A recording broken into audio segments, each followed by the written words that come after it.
Let's get to the market action now with Michelle Schneider, the Chief Market Strategist at Market Gauge Group. Nice to have you here, Mish. What do you make of the market action to start the week? Something to get excited about, or just the general August back and forth going on here? Well, I think that it is definitely a bit of the August back and forth, but with some reasons to get excited.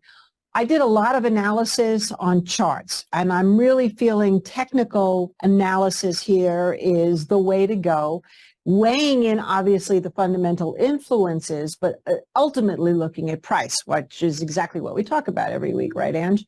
And so what's so fascinating to me right now is if you look at the small caps, which is really where I have my major focus, it is possible IWM could be forming a major head and shoulders bottom from 2023 that would measure out if it can get through 190 in IWM or figure back over 1900, could get it up towards 2300 or 230 if we're looking again at IWM.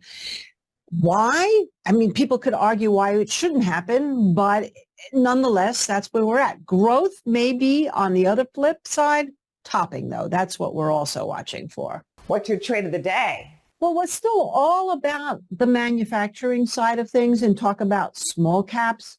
The small cap stocks in terms of its performance to its index, not so great, but in terms of its earnings growth and potential, doing much better.